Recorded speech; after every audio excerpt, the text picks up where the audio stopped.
why, as a facilitator, do I like having a producer? Yeah, like when you're looking at these three types and we're sort of talking about the things we've talked about so far, what's the thing for you? Like why do you like having one? What kind do you use? Yeah. Primarily a technical one, but the main reason I like having a producer is it goes back to your content and your delivery. It really helps me focus on the most important part, which is making sure that the learners are hearing and receiving the content and interacting. So without a producer, I sometimes get distracted from that role. Oh my gosh, that's the big thing, isn't it? It's like right what I said in the beginning. Like, if you want me to focus on these nuanced leadership things, exactly, I'm not also going to focus on setting up a breakout. Right? Yeah.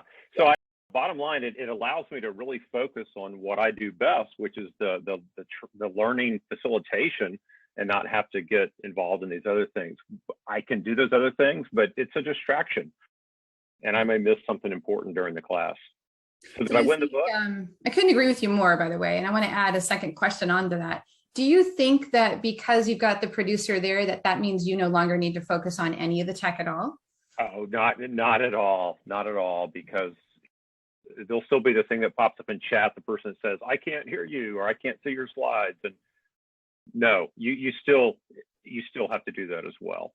Why is that? Like what importance is that for you as a facilitator?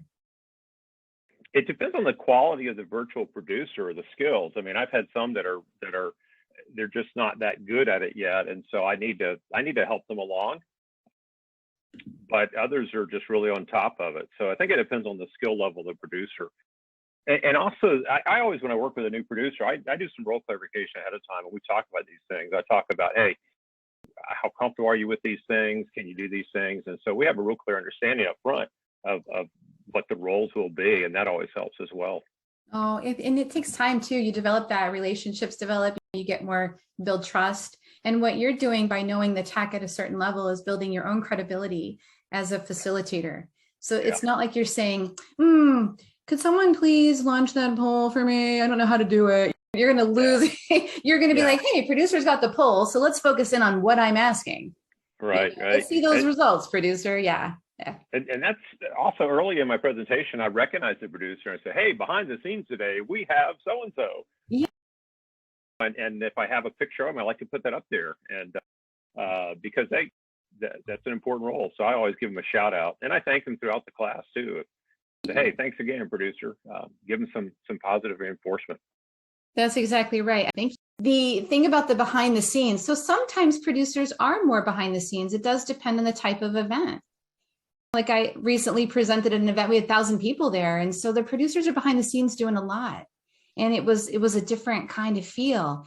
But when I do training and I've got a producer with me, it's very much what Lewis just described, where I'd like for them to be on camera and for people to develop a relationship with them too, because not only are they helping me live in the session, but they're also helping me in between with the asynchronous assignments that people are doing and the discussion boards that we're managing as well. Right. So there's a lot going on, and it does depend. So it's important to develop that. Well, the relationship is one thing so that you can present together, but also just going into it when you're looking for a producer, that you recognize what you are in fact looking for.